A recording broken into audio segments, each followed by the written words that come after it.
mic and make sure it sound right, boys.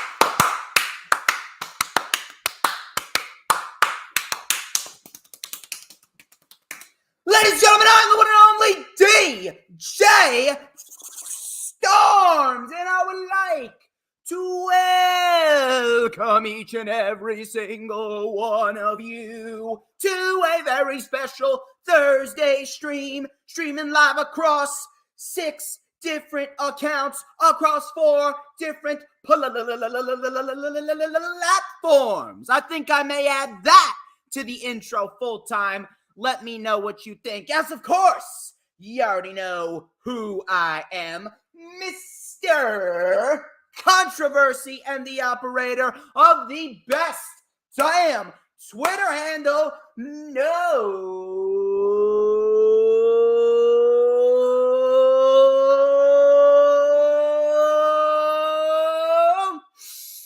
Oh. Wow! Woo! Do you smell that? Do you know what that is? Do you know what that is? Do you smell what I smell? Do you smell what I smell? You know what that is? That right there is the smell of pure excellence. Wait for it. Wait for it.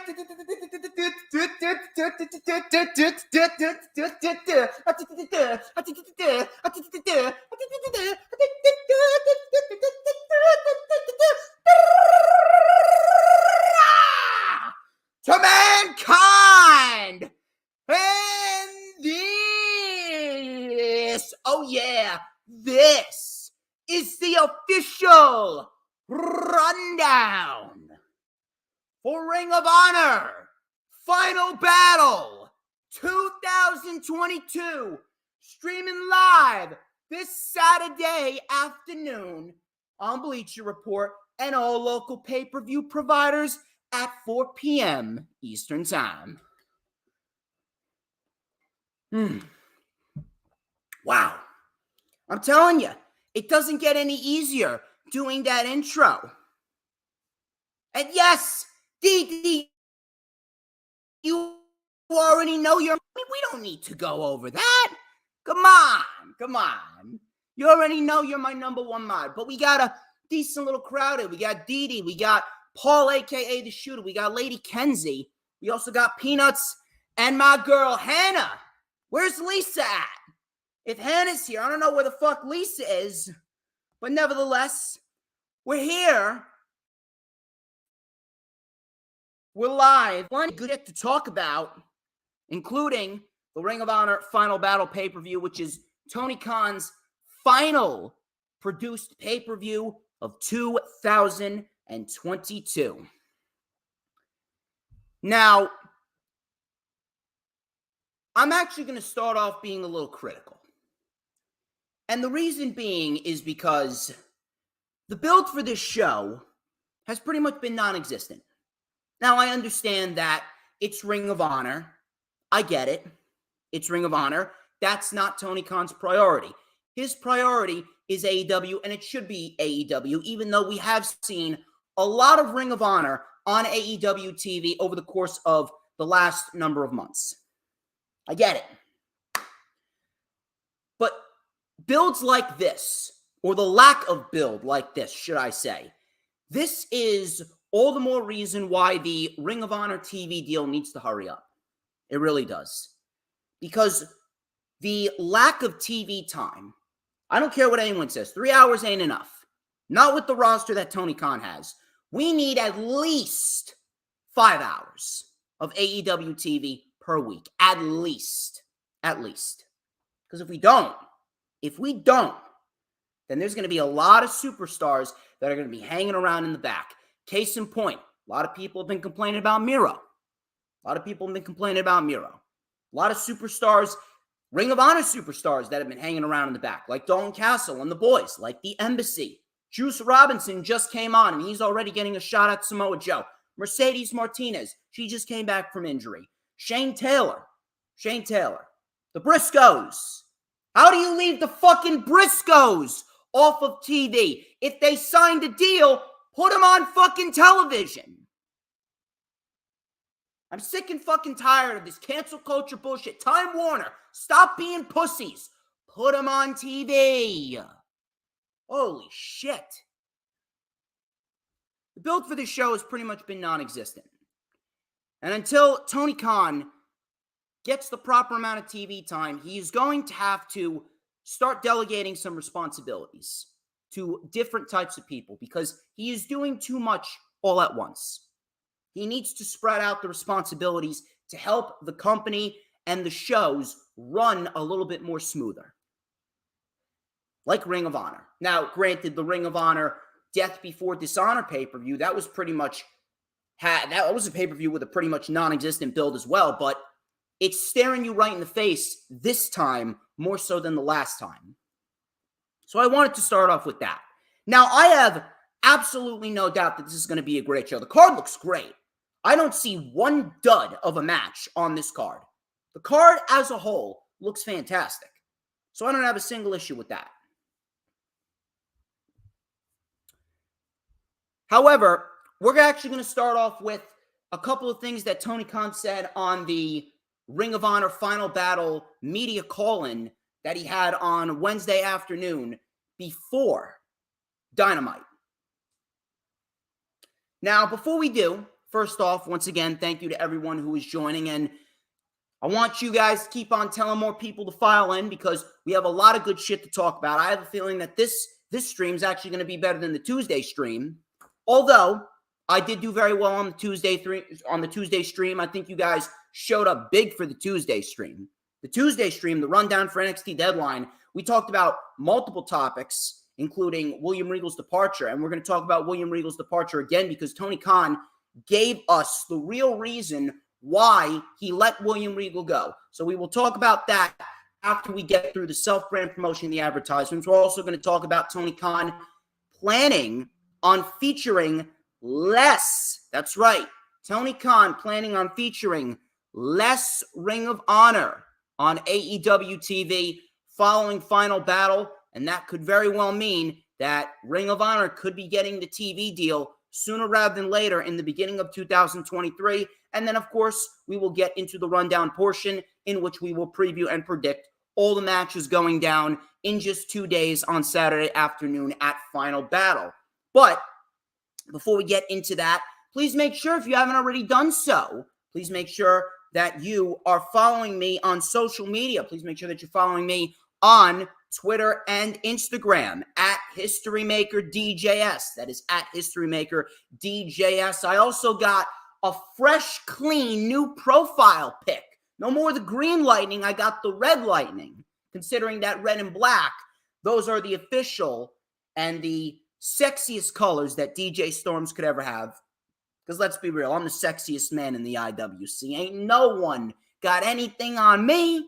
Ain't fucking nobody got anything on DJ Storms. But I got a fresh new profile pic. Shout out to Mitch Kofsky, who's a fucking beast when it comes to graphic design. He is phenomenal in every fucking sense of the word. So shout out to Mitch for creating that for me today, actually. He did that pretty quickly as well. So Mitch, he deserves a lot of fucking props right there. And of course, he's one of the individuals that started hardcore sports. So shout out to Mitch.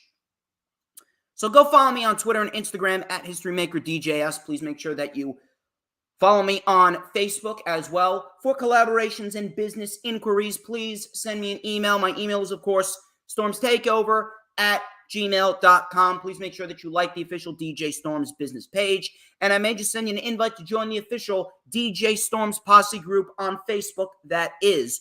All of those links are in the description, as well as the link for the official rundown for NXT Deadline. NXT Deadline is, of course, streaming live on the Peacock. Get your mind out of the gutter, you savages. Peacock this Saturday at 8. So far, the rundown is at 55 views. I think you guys can get it up just a little bit more. So please make sure that you go out of your way to check out the rundown for NXT Deadline if you haven't already done so. The link is indeed in the description. So please go and check that out. Please make sure that if you haven't already done so, please make sure that you like the video, no matter where you're watching it from, whether you're watching it on Twitter, my Twitter, the Hardcore Sports Twitter, whether you're watching it on the DJ Storms Posse Facebook page, whether you're watching it on the Hardcore Sports Twitch, whether you're watching it on my YouTube or the Hardcore Sports YouTube channel. And please make sure that you share out the stream on all platforms of social media, including Twitter, Instagram, Facebook, Pinterest, Tumblr, Snapchat, TikTok, whatever social media platforms that you may be using. We have so much great content, and we have had so much great content that has come to you live here on the Hardcore Sports channel, including baseball content and football content and hockey and basketball. Hardcore Sports is the fucking place to be for all sports analytics. You can check us out on all of our social media platforms, including the Hardcore Sports Twitch at Hardcore Sports 1, Instagram at Hardcore Sports Network, Twitter at Hardcore Sports N, and YouTube Hardcore Sports Network as well. Please make sure that if you haven't already done so, hit the subscribe button. We're trying to grow pretty quickly on the Hardcore Sports channel. We peaked 200 subs. Please help us get to 300, 400, 500, 600, all the way up to 1,000 so we can fucking get monetized. Come on, baby. Come on. And of course, if you're watching on my channel, you got to hit the subscribe button on my channel. And when you do, you got to hit that notifications bell with a huge coup de grace. That way you will know whenever I pop up on YouTube. Oh, because whenever I pop up on YouTube, baby, it is the best time to be on YouTube. Because it's the only time that you're going to get to see this glorious sideburn chin strap combination and this beautiful mustache right here. Earl is not in the chat. He's probably streaming live doing the wrestling experience, talking about Dynamite. But we're lighting it up here for Earl Cole. We got the comb, and we're going to light it up right here on the channel, on YouTube, on Twitch, on Facebook, on Twitter, with a little and a dash of and a whole lot of Because like Campbell's chicken noodle possibilities. Just like, a nice hot steaming plate of sauteed onions and chopped up Italian sausage with a side of nice hot yellow rice as well. Just like a nice steaming hot turkey burger with provolone and American cheese, and of course some Sweet Baby Ray's barbecue sauce, because when you have meat, you gotta have the Sweet Baby Ray's barbecue sauce. It's a sin if you don't. Just like all that shit, I'm just so good. You already know the drill. We got Jorge Rubio. How you doing, brother? New watcher, I'm assuming. We always lit on this channel. It's DJ Storms. Come on. When it comes to DJ Storms is always lighting the fucking world on fire. Especially with this fucking hairdo. Look at this shit. Look at this shit. Anyway. Enough about food. Enough about the self-brand promotion, the advertisements. We're actually going to get straight into a little bit of news, a little bit of rumors, a little bit of reports that we're going to talk about before we get into the Ring of Honor preview and predictions.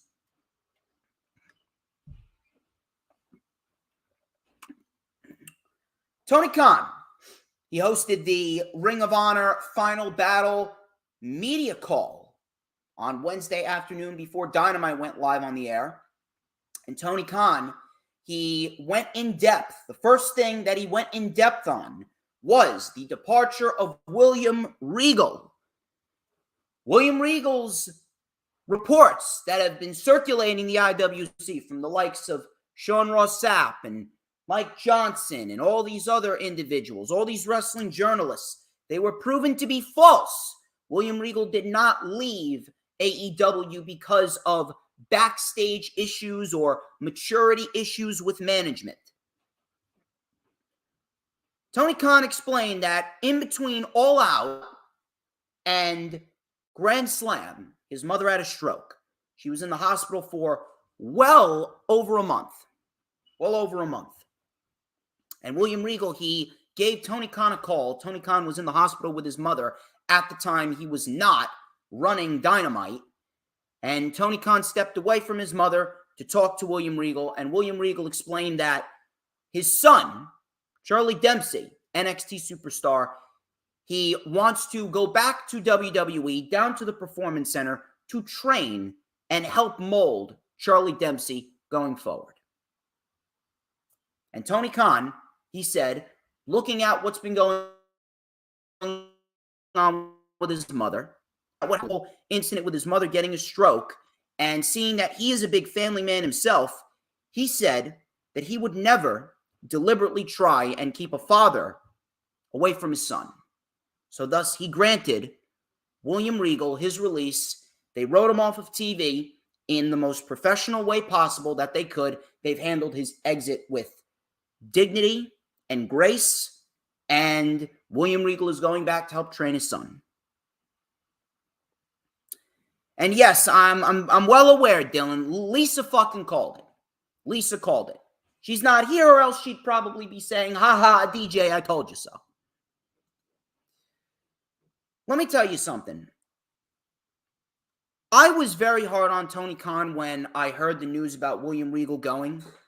And I was very, very quick to believe that those reports had some validity to them. But after hearing what Tony Khan said here, and the genuine manner that he came off in, I don't understand how anyone could shit on Tony Khan for what he did here. I really don't. Tony Khan, without a shadow of a doubt, is probably the most unnecessary hated man in the entire wrestling industry right now. The hate that that man gets is absolutely disgusting on so many levels. Tony Khan just showed you right here what kind of man he is. I don't remember the last time I have seen a move by a chief executive officer in general, not just within the wrestling industry, but in general. I have not recalled the last time that I have seen this classy of a move by a chief executive officer of a major company in a major industry like this. That right there shows the content of Tony Khan's character. That right there shows you that Tony Khan is a man that is to be respected, and he is a man that all CEOs should be modeling themselves after. That right there took a lot of guts, that took a lot of balls, that took a lot of dignity, and that took a lot of fucking class. Tony Khan just showed you what kind of man he is. And that right there is a man whom I would love to be working for. That right there is a boss that I would love to have. A guy that actually cares. A guy that does not look to hold people hostile out of pettiness. A person who's a family man. A person who actually cares about the feelings of the people that he is working with and the people that are working for him. That right there is something that everyone should look at and say, you know what? Despite the handful of mistakes that Tony Khan has made, and despite the fact that he may be doing too much, despite all that, Tony Khan is exactly what we need in a chief executive officer. And that right there showed you that Tony Khan is starting to act a little bit more and more like a boss. He's starting to act more and more like a CEO. I watched a little bit of that media call.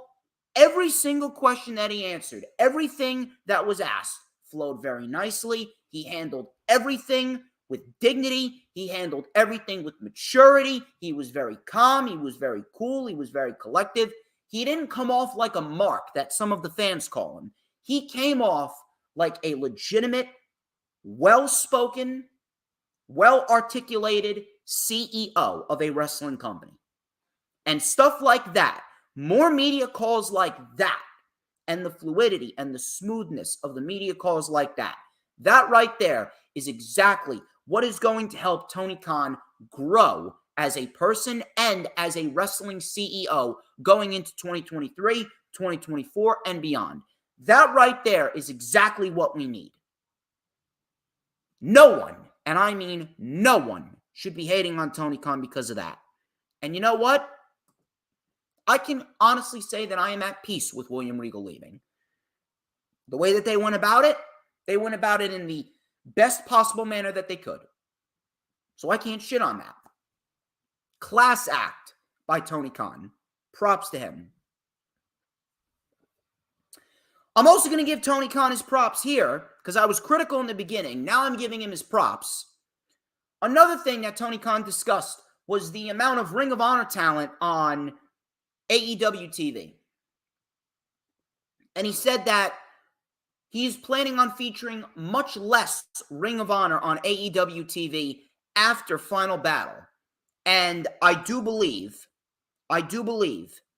if I'm not mistaken, that part of that will have to do with the fact that he is indeed going to get a Ring of Honor television deal, because he said that he was going to address that after Final Battle. So I can honestly see him featuring less Ring of Honor on AEW because they are planning to launch a full-time Ring of Honor TV show in the coming months. I feel as though it's coming sooner rather than later. Now, AEW featuring Ring of Honor on their TV show is not a bad thing. I don't really understand the notion that people are saying that it's a bad thing, and people are saying that's lowering the quality of AEW. That's not lowering the quality of AEW. What's lowering the quality of AEW is the fact that the show can be too cluttered. That's the problem with Ring of Honor on AEW. It's not the fact that Ring of Honor is on AEW, period. It's the fact that the more that you add to the show, and the more that you continue to add to your company, the more cluttered it is going to be. And that's exactly the wall that we have run into with AEW and Ring of Honor and everything that we've seen going into the spring, the summer, the fall, and now going into the winter of 2022 and 2023. It's just too overcluttered. I said it once, I'll say it again. 3 hours, it's not enough. I've even made the comparison with WWE and the lackluster roster that they have, because their roster still isn't up to par. AEW's roster is absolutely up to par. They just don't have enough hours of TV time. WWE's roster is not up to par. They do not have nearly enough people, and they have 7 hours of TV time to fill. If AEW and WWE had their hours switched, and WWE was operating with the 3 hours of weekly TV time, with AEW operating with 5 to 7, both companies would be better off. It's the TV time that's been killer for both companies. WWE has too much. AEW doesn't have enough. We don't need 7 hours of WWE TV. Not with the depleted roster that they have. Half of the NXT roster, 75% of the NXT roster, shouldn't even be on NXT TV. They shouldn't even be employed by the company. They're so fucking bad. Why do you think that they needed to bring in the fucking New Day to go face Pretty Deadly at Deadline on Saturday? Because there's no fucking tag teams in the NXT tag team division. The NXT tag team division sucks. Outside of Pretty Deadly, the Creeds, and then Idris Enofe and Malik Blake, there's no good tag teams. Briggs and Jensen are okay, but I mean, they're not where they need to be. Schism sucks. Schism absolutely fucking sucks. Who else you got? Gallus is suspended. What else can you do? What else can you fucking do? Seriously.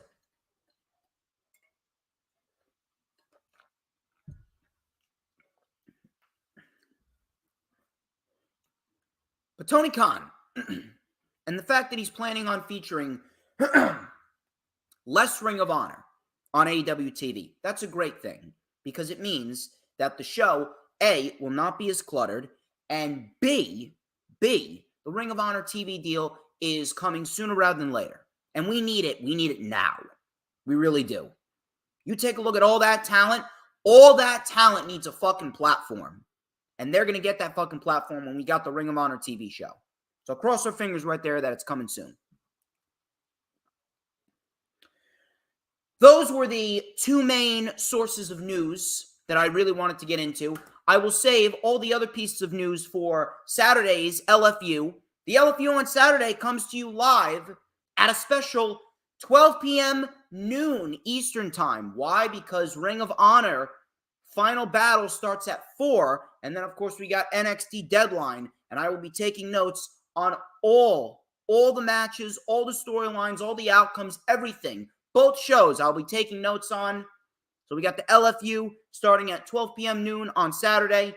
Please make sure that you be there. And then, of course, my boy Hoolagrim. Shout out to Hoolagrim. I actually haven't seen him in a while. Maybe we see Hoolagrim later on in the stream. Hoolagrim, my boy Hoolagrim, is going to be joining me on Sunday.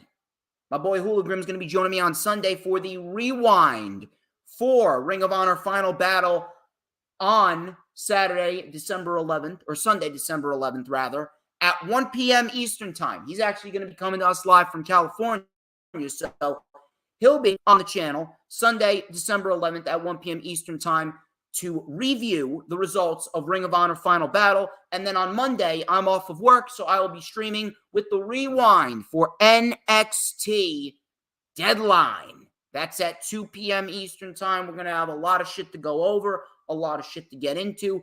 You are not going to want to miss it. It is a busy, busy, busy week and weekend of content. And then, of course, tomorrow, I will be going to ISPW Christmas Chaos Part Number 2, sponsored by Toys for Tots. Bringing in some good quality toys for the unfortunate children during the holidays. Shout out to ISPW and Mr. Tommy Fierro. He is a very, very classy individual. I will be there. We got a great card, probably their best card to date.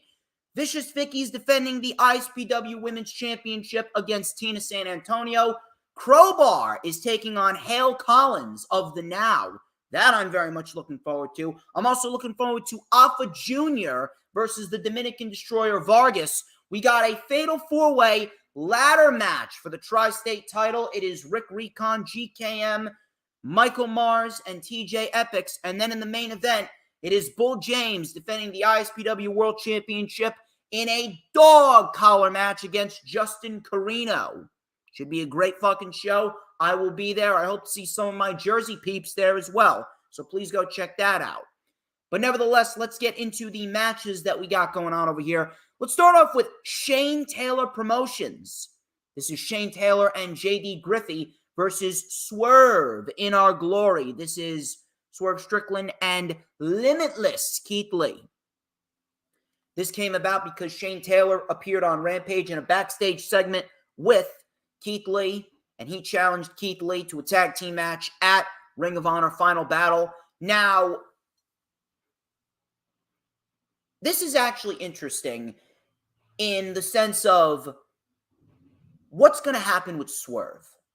Because we all thought that the turn was finally completed and Swerve was legitimately going to stab Keith Lee in the back on the Dynamite following Full Gear. And the fact that Keith Lee walked out on Swerve because Swerve was being a fucking prick. Now, that didn't happen. That could very well happen here. The question is, how do they want to go about it? How do they want to go about it? Are Shane Taylor and JD Griffey going to win? And Shane Taylor and JD Griffey are going to be a tag team in Ring of Honor, signed by Tony Khan, and now they're going to be a part of the Ring of Honor brand when they get the TV deal? Is Keith Lee going to take the pinfall? Is Swerve going to take the pinfall? Are Swerve and Our Glory going to win, and then Swerve still turns on Keith Lee anyway? Is Keith Lee going to walk out on Swerve again? I don't know. If you're asking me, what I would love to see is I would actually love to see Shane Taylor Promotions get the victory.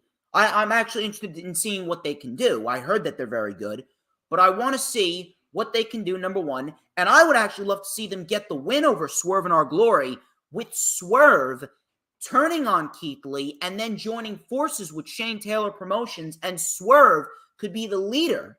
Maybe it becomes Swerve Taylor Promotions. Maybe it's Swerve and Shane Taylor working together, and Keith Lee's got to go find some individuals to help him. And maybe he recruits FTR and we get a 6-man tag team match. Maybe we get Shane Taylor Promotions taking on FTR for the World Tag Team titles. It depends on what happens with FTR and the Briscoes. But that should be very interesting.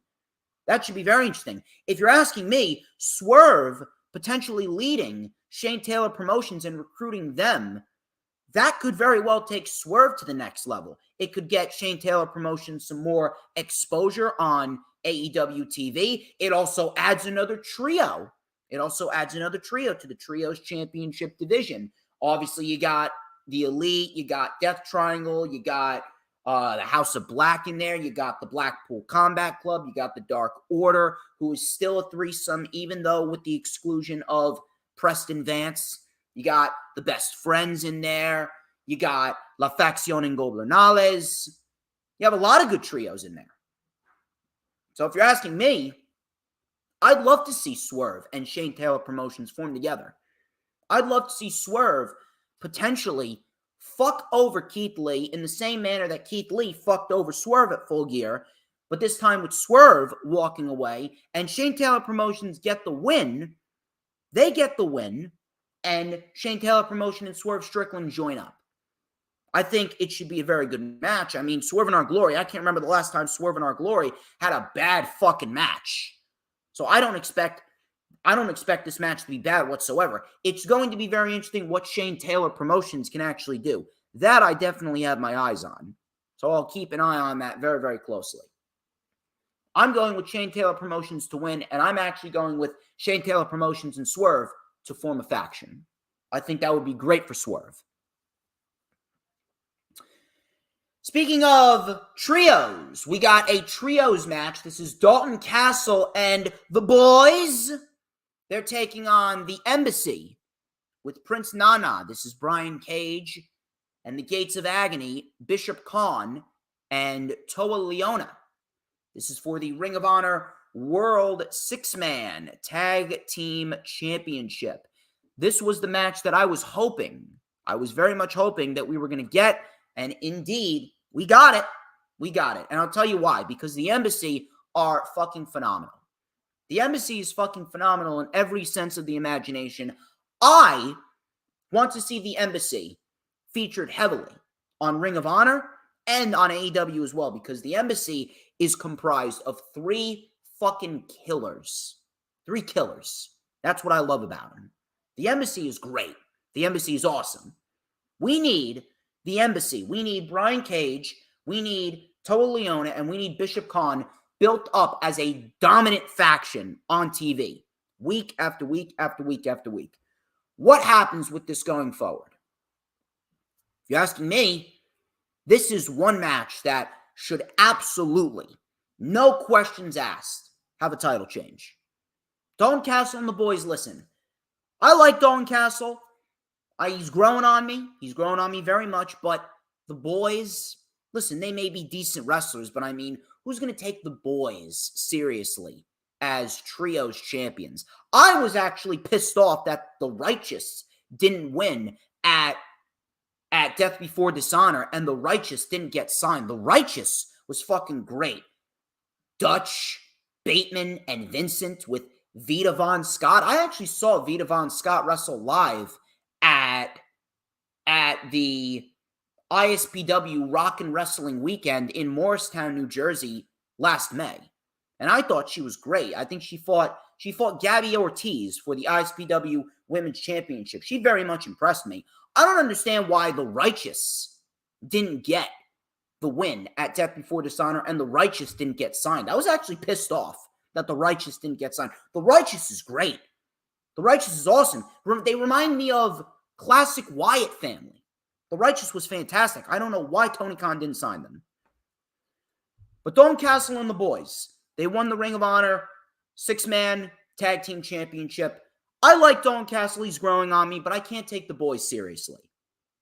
They're decent wrestlers, and I'm sure that this match will be highly entertaining, but I mean, if you're asking me, Those World Six-Man Tag Team Championships, they belong on the fucking embassy. They belong on the fucking embassy. So I absolutely have the embassy winning this match. No questions asked. What happens afterwards? Well, I mean, you will have a lot of interesting factors to go into it. Obviously, Ring of Honor is, in a sense, going to be a little bit of a developmental territory for AEW. I think it should absolutely be their version of what NXT is to WWE. It should be their developmental brand, but at the same point in time, it's a brand that you will take seriously. It's like Black and Gold NXT. Now, nothing will ever be Black and Gold NXT, but it could be painted in the same light. It could be painted in the same light. Dalton Castle, I would not have Dalton Castle go off and continue to be a trios wrestler with the boys.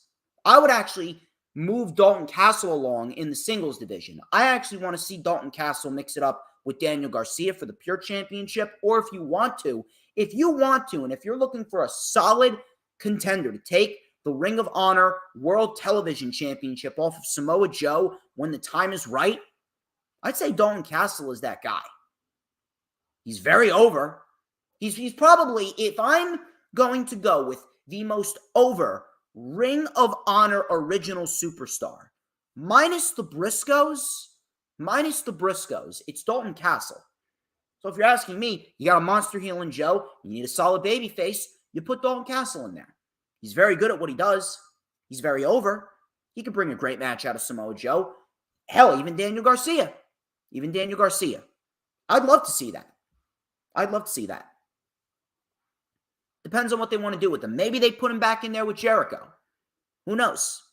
There's a lot of different factors that you could plug in Dalton Castle into. A lot of different scenarios. He's very versatile, and that right there is a benefit for Dalton Castle. He's probably the most versatile wrestler in Ring of Honor that they have as we speak. But as far as this outcome of this match goes, the Embassy should absolutely win the Ring of Honor World Six-Man Tag Team Championship. No questions asked.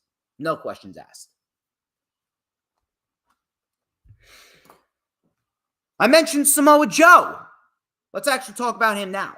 Samoa Joe, he's taking on Juice Robinson for the Ring of Honor World Television Championship. Samoa Joe is going by the new nickname of the King of Television, which I think is fantastic. And I even said it on Twitter last night during Dynamite, before the match with Samoa Joe and Darby Allin, which was great. Samoa Joe should not have captured the TNT Championship.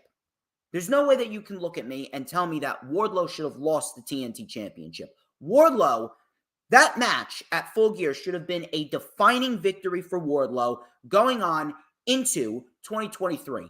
Wardlow could have had that match with Darby. Wardlow could have easily had that match with Darby. Hell, it could have been a better match than what Darby did with Samoa Joe. I don't understand why Wardlow didn't win. However, despite the fact that Wardlow should have never lost and Samoa Joe should have never won the TNT Championship,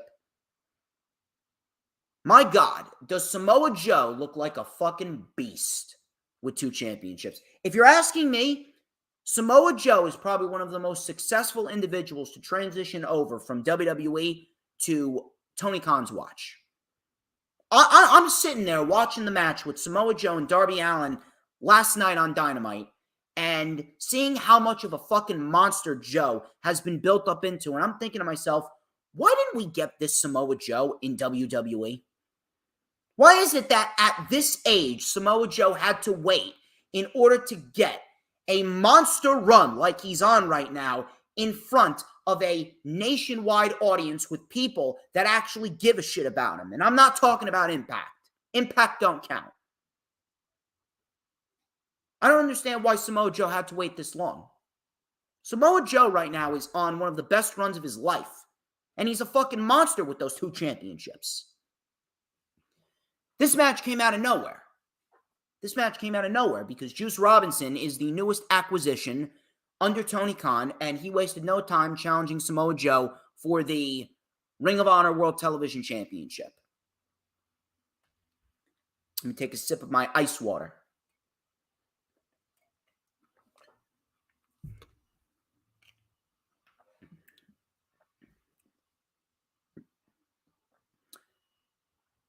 I have no doubt that this match is going to be good.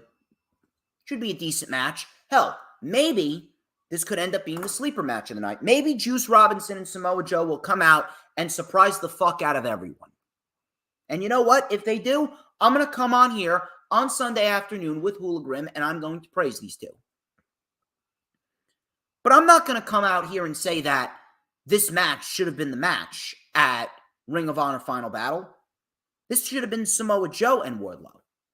In a perfect world, in a world where the right outcomes were made, Samoa Joe would have not won the TNT Championship. Wardlow would have retained at Full Gear by beating Powerhouse Hobbs. Samoa Joe could come out and say that he was never pinned, and then we could have gotten Joe versus Wardlow in a title-for-title match at Final Battle, with Wardlow being the guy to walk away with both championships. That's what I would have done, and that was the right decision to make.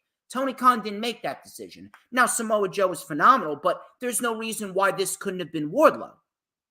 Wardlow right now should have been a main priority because he's the guy with the youth. He's the guy with the most upside. He moves a lot more fluidly in the ring. And on top of that, he's a guy that could be in top contention for taking the AEW World Championship off of Maxwell Jacob Friedman when the time is right. When the time is right. Obviously, the time's not right now, but when the time is right, he could have easily been a guy to take the title off of Maxwell Jacob Friedman. Now Wardlow lost the TNT Championship. He wasn't pinned, granted, but he lost. He lost. And we're in a scenario where now Wardlow is chasing Joe. Joe got a match out of thin fucking air with Juice Robinson at Ring of Honor Final Battle. Should be good, but there's no fucking story to it. And I don't even know where Juice Robinson's going to fit on AEW TV. It seems like Juice Robinson is going to be another guy that's going to be waiting for the Ring of Honor brand to come around. It's just very, very weird the way that Tony Khan went about this. Why isn't this Wardlow?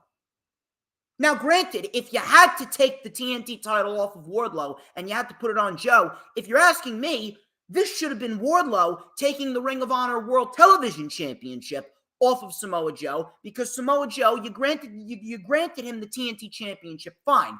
Grant him the title and have him run with it then. But take the Ring of Honor World Television Championship off of him, put it on Wardlow, and start over with Wardlow. What the hell is Wardlow going to do in the meantime? You're in a lose-lose situation. You get Wardlow and Joe. If Wardlow wins, Samoa Joe's title reign will end up being short. It'll be fun, but the King of Television gimmick, you could stretch that shit out. If Wardlow wins back the TNT title is going to look like a hot potato. If Wardlow doesn't win back the TNT Championship, where does Wardlow go after this? Is he going to take the All-Atlantic Championship? If you're asking me, that should be Malachi Black taking the title off of Orange Cassidy. Malachi Black is the best individual to do so, unless the House of Black is going to win the Trios Championships at Revolution from whoever wins the Best of 7 series. Whoever wins the Best of 7 series should drop the championships to the House of Black. That's how shit should work out. But if the House of Black aren't going to win the Trios Championships, I don't understand why we don't give Malachi the All-Atlantic title and have Buddy and Brody go after the Acclaimed and the tag team titles potentially, making the House of Black into a dominant fucking faction. But if Wardlow loses to Joe after we inevitably get this match, which should probably be sometime in the next couple weeks, then what happens? It's a lose-lose situation. What wouldn't have been a lose-lose situation is if you elected to put the TNT title on Joe, fine. If you had to do that, fine.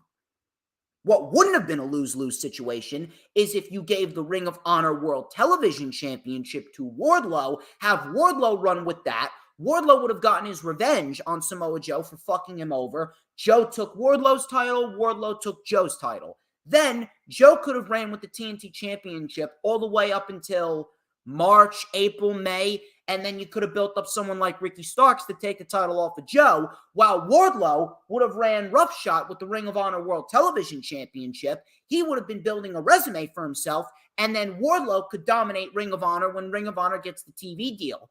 And Wardlow could have dominated 2023 as the Ring of Honor World Television Champion. Simple. But we didn't get that. It's a lose-lose situation when we get the Samoa Joe Wardlow match. Should be great. Should be great. Should make the TNT title look great. But at the end of the day, neither one of those guys should be losing.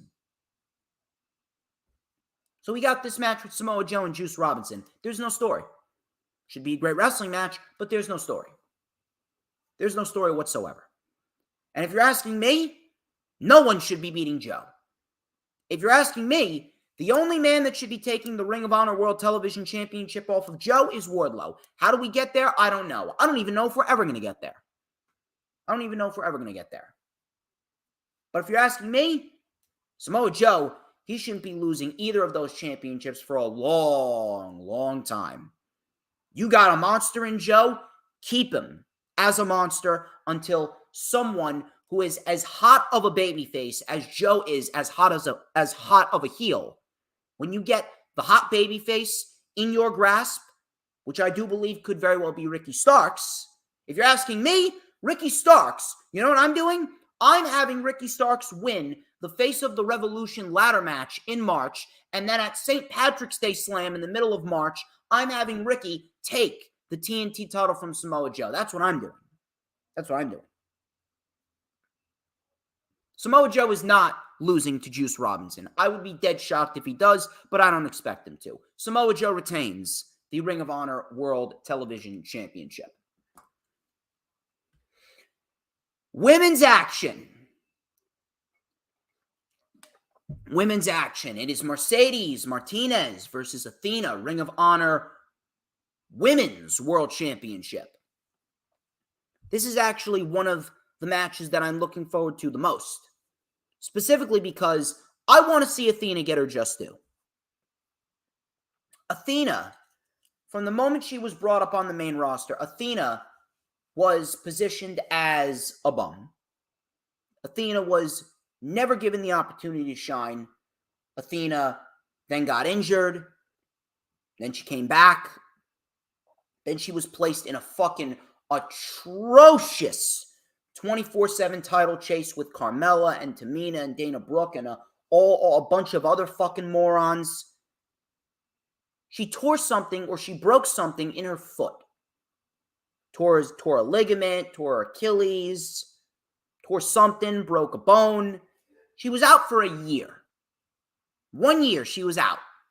She returned, she went down to NXT, and she didn't really go anywhere in NXT either. Then she was fired. Now, she's a part of AEW. If you're asking me, she should have been the one to take down Jade Cargill. I don't understand why you didn't do that. If Statlander is going to be out for all this time, why didn't you take the title off of Cargill, and why didn't you put it on Athena? Athena should have won. Athena should have won it all out. No reason why Jade Cargill needs to hold the TBS championship anymore. And if Athena wasn't going to do it, then Jamie Hayter should have done it. But Jamie Hayter, she's the AEW Women's World Champion. And she could be fighting Shida at Winter is Coming, which is going to be a fucking banger. So I'm looking forward to that. If you're asking me, that TBS championship should go on Serena Deeb ASAP. And then you can build up Chris Statlander when Statlander comes back. Give me Statlander and Serena Deeb. That's a women's wrestling match. But Athena, she should have gotten her just due it all out. If this is going to be her just due, then you know what? So be it. If you're asking me, with this new heel gimmick, especially with this new heel gimmick, there's no way that Athena should be losing. She can't lose. Mercedes Martinez has had her time with the championship. We need to get Mercedes on AEW TV. Athena should win the championship. You give that title to Athena, and you have Athena run roughshod over the Ring of Honor women's division when Ring of Honor gets the TV show up and running. Athena is the right winner here. You give the title to Athena, and you bring Mercedes up to AEW. And she gets more of a focus on the AEW women's division. You could do a lot with Mercedes. You could put her against Jamie. You could put her against Saraya. You could put her against Toni Storm, Thunder Rosa when she comes back. Give me Athena winning the Women's World Championship. I don't want to hear a peep out of anyone else. No outcome but Athena winning. If Athena loses, I'm going to come on here and tell you straight up, this was the wrong outcome. You bring in Athena and you have her work a 4-minute match against Jade Cargill. You bring in Athena and you don't have anything for her other than a heel turn, which formulated on dark, and a heel turn that was not put a proper emphasis on, a heel turn that deserves a championship. Now you have her in a championship title match. You better give that fucking championship to Athena. I expect nothing less.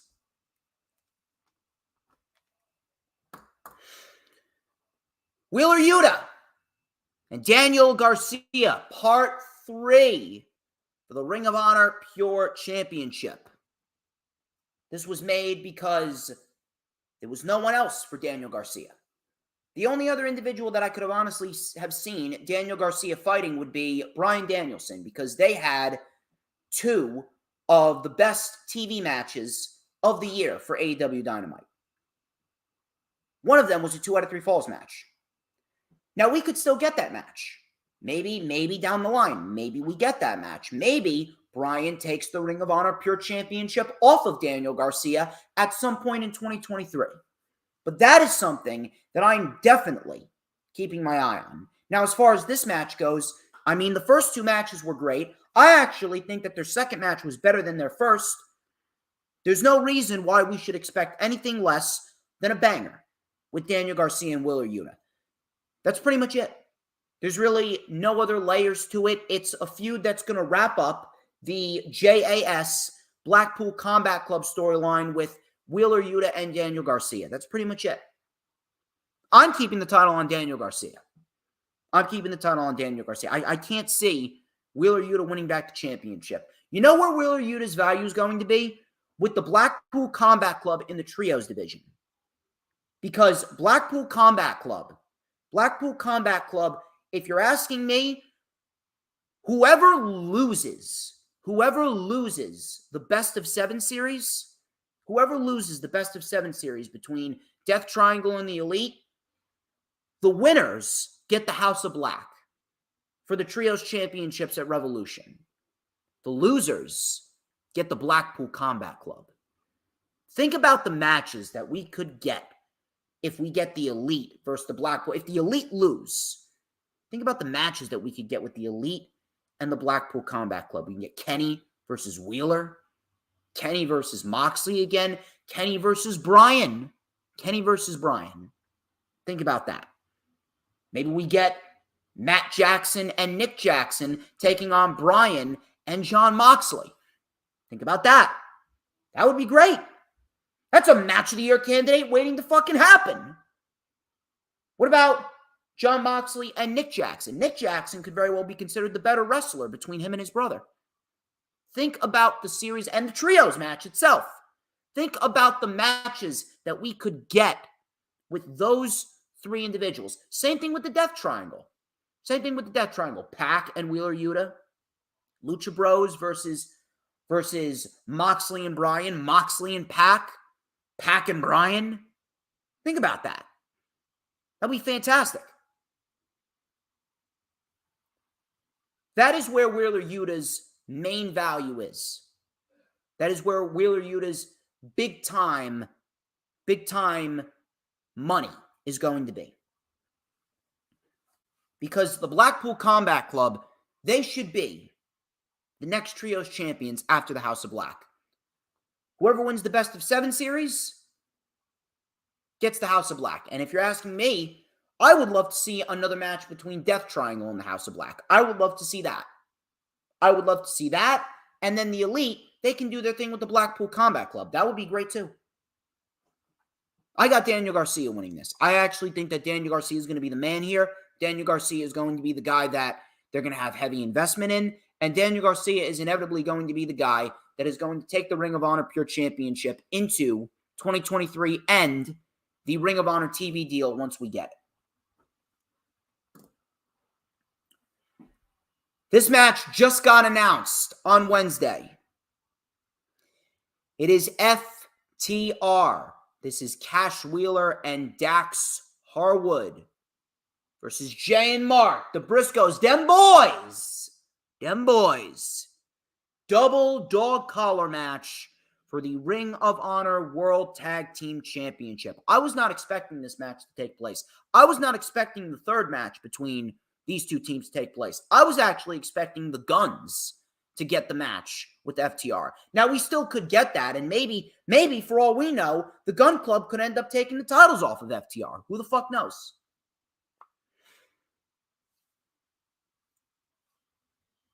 This is a match that could honestly swing either way. The last two matches on this show, the tag team title match and the world title match, could honestly swing either way.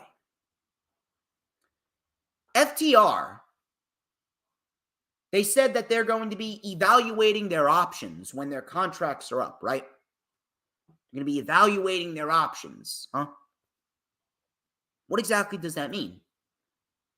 There is a possibility that they could end up not re-signing with AEW, and they might go back to Triple H. And maybe losing the Ring of Honor World Tag Team titles could very well be the first step. I was actually talking with my friend Chrissy, shout out to her. She was actually talking about there's a good chance that FTR could lose on Saturday. I would not be surprised. I honestly wouldn't be surprised. They could. It's very possible. And what even adds to that possibility even further is the fact that if Tony Khan is looking to feature less Ring of Honor on AEW, Briscoes are never seen on AEW for whatever fucking reason, whatever fucking stupid reason that Time Warner wants to throw in your face. If the Briscoes aren't seen, then the Ring of Honor World Tag Team titles are not going to be seen either. So if that's his method to featuring less Ring of Honor on AEW TV, could very well come to reality. The Briscoes have a really good chance of winning this. Plus, are you really going to have FTR beat the Briscoes 3 times in a row? I don't know. I mean, it's possible. It could swing either way. Maybe they're saving it for the Guns. Maybe they're saving this for the Guns. Maybe I'm reading too much into it. Maybe they're not going to lose here, but they're going to lose to the Gun Club. I don't know. It's something that I wasn't really prepared to talk about, but the outcome of the match is going to be very, very interesting. I didn't expect to see the Briscoes fight FTR again. Now, I'm not complaining about it whatsoever because the first two were fantastic. Matter of fact, the second one, if you ask me, was probably their best match, and that right there is probably going to be my number one match of the year for 2022. FTR and the Briscoes 2. In that 2 out of 3 falls match at Death Before Dishonor, which was the rightful main event. Double dog collar match. It's going to be a mess. It's going to be bloody. It's going to be brutal. And I'm going to enjoy every second of it. I honestly don't know what the outcome is going to be. I cannot give you a straightforward answer. There's a chance that the Briscoes could come out victorious, but I'm actually going to go with FTR because I honestly do believe that Tony Khan is saving the Gun Club to take the titles off of FTR. FTR leaving AEW could very well be a real possibility. It could very well come to reality. And the reason being is because if they did the tag team title match with the Acclaimed and FTR this early, and it was a fantastic match, don't get me wrong, fantastic match. Shows you why FTR is the tag team of the year, not the fucking Usos. Peter Rosenberg, or who I like to call Peter Retardberg, was trying to claim, oh yeah, FTR has been great, but I mean, the Usos are on a different level. No, they're not. Outside of their work with the Street Profits, the only reason why the Usos have any interest around them is because of Sami Zayn. The Usos were as stale as 2-month-old sliced white bread that you make sandwiches with. The Usos coming out of WrestleMania, going into SummerSlam, were as stale could be. It was Sami Zayn that injected life into them. Outside of their match with the New Day at Day 1, and then their matches with the Street Profits, Usos have had nothing, and I mean nothing memorable in 2022 minus the work with Sami Zayn. The Usos have become more interesting because of Zayn, not because of their own work. FTR, much different story. FTR is interesting because of who they are and what they can do, and the fact that they're holding 3 different sets of tag team championships, the fact that they are putting on match of the year candidates seemingly every time they step into the ring with the Acclaimed, with the Bucks, with the Briscoes, United Empire, everybody. Dax Harwood is in contention for Wrestler of the Year. Matches with Claudio, matches with Bryan, matches with Punk. I mean, need I say more? Need I fucking say more? Jay Lethal. How can you not love FTR? How can anyone sit there and tell me that FTR is not the best tag team of the year? Fuck PW Illustrated. Fuck that. And fuck Peter Rosenberg. The only reason why Peter Rosenberg said that the Usos are number 1 is because he's got the WWE schlong shoved 8 inches up his ass. So fuck Peter Retardberg. We don't need him. But I'm actually going with FTR to retain here over the Briscoes in this double dog collar match because I honestly believe that the Gun Club could very well have a good chance of taking the titles off of FTR. And then the main event. We made it to the main event, people. It is Chris Jericho, the Ocho, taking on Claudio Castagnoli for the Ring of Honor World Championship. And if Claudio loses, he must join the Jericho Appreciation Society. Hologram! The fuck have you been? Seriously, where the fuck have you been? Hologram, like I mentioned earlier in the stream, people, Hologram will be on my channel on Sunday, December 11th at 1 p.m. Eastern Time, 10 a.m. my time. He's going to be right here with me reviewing Ring of Honor Final Battle, which should be a great overall show. So shout out to Hologram. But the main event here, people, the main event. Claudio Castagnoli and Chris Jericho, Ring of Honor World Championship. This is another match that could swing either way. It is this match and the tag team title match that could swing either way. This match, it all depends on where they want to go. It all depends on what story they want to tell. Does Chris Jericho win? And what happens afterwards? Or does Claudio win? And do we end this? Do we see Claudio move away from the Jericho Appreciation Society and join them and move away from the Blackpool Combat Club? Do we see this feud turn into a friendship? I mean, it may not be a wanted friendship, may not be a welcomed friendship, but maybe a partnership, so to speak, because Claudio will have no choice but to join the JAS. Is that going to be the end result here? Could this be the end result of Claudio joining the JAS? And if you're asking me, I would absolutely have Jericho win. I would absolutely have Claudio join the JAS because of this. If Tony Khan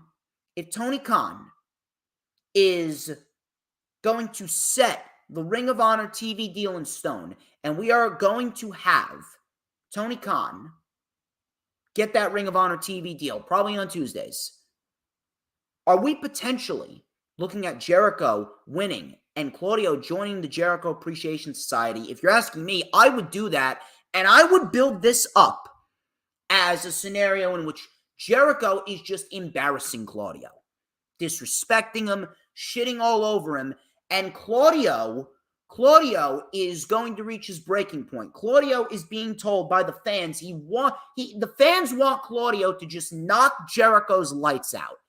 And Jericho is just egging Claudio on. Hit me, but you won't because you're now a member of the JAS. And then Claudio says he's had enough. Claudio's had enough. He finally snaps. And Jericho, now this is the interesting part. Jericho builds up a match for the first Ring of Honor TV show on TNT or TBS, and it's for the World Championship. It is Claudio and Jericho. And if Claudio loses, he not only loses the Ring of Honor World Championship for good, but if Claudio loses, and this would be Jericho's stipulation, if Claudio loses, then Claudio will never wrestle under Tony Khan ever again. He won't wrestle for AEW. He won't wrestle for Ring of Honor. He will never wrestle under Tony Khan, period. To be quite honest with you, that right there is probably the best option and the best story that they could tell. If your motive is to get Claudio more over than he already is, put him in the JAS, have Jericho just shit all over him for X amount of months, and then when Claudio's had enough, he finally snaps on Jericho, and Jericho agrees to one more match with Claudio. But if Claudio loses, he will never wrestle under Tony Khan's watch ever again. He's gone from ROH and AEW. That's what I want to see. That's something that would tell a great story. Plus, Claudio, he doesn't need the Blackpool Combat Club if he's going to be Ring of Honor. So Wheeler Yuta, Bryan Danielson, and Jon Moxley can do their own thing on AEW, and Claudio can do his thing on Ring of Honor. Now, could Claudio win this? Absolutely. Maybe Claudio ends up taking the championship off of Jericho. I wouldn't mind it because Claudio, he fucking deserves it. And Claudio would actually be a good representation for the Ring of Honor World Championship as well. The only downside to it is it would kind of make Chris Jericho's title reign not mean anything in the end. Meanwhile, if Jericho holds it going into next year and the first Ring of Honor TV show on TNT or TBS with Claudio taking it off of him then, that would have been a much better story, and his world title reign will be looked at as something of substance. Now, Jericho's great in his own right, and he's been putting on fantastic matches with Tomohiro Ishii, with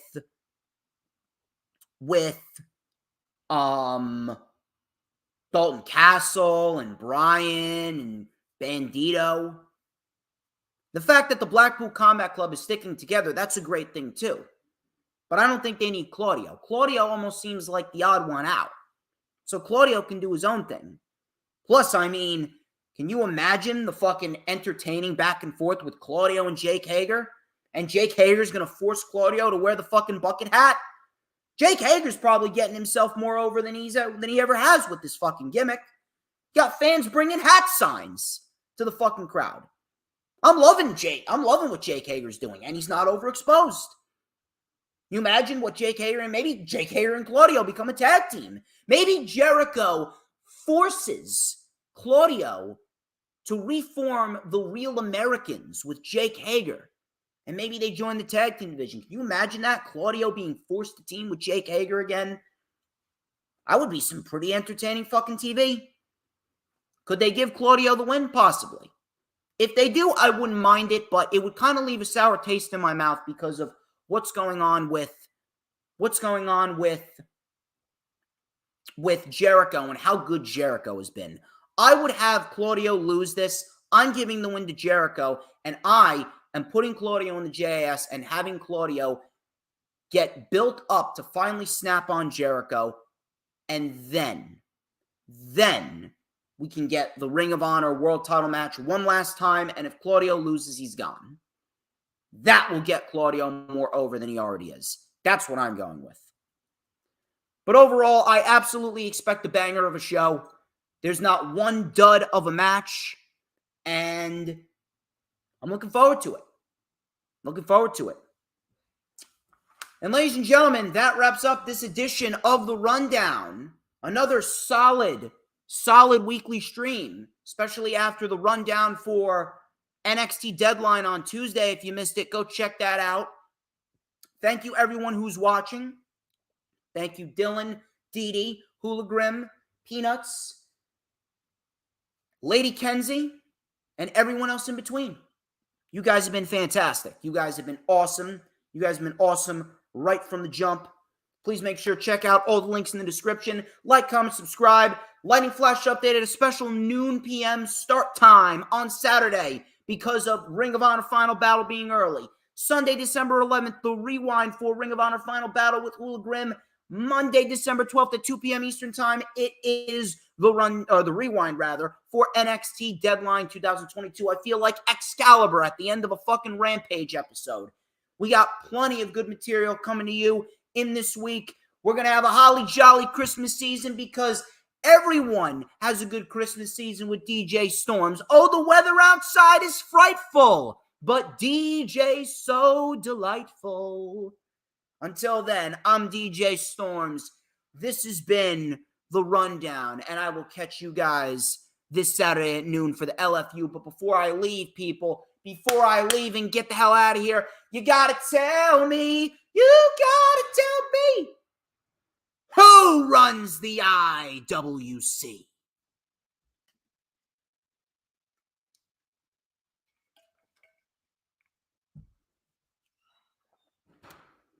I will tell you who runs the IWC. Oh, I'll tell you. Who but DJ motherfucking Storms. And don't you forget it, people. I'll catch you on Saturday.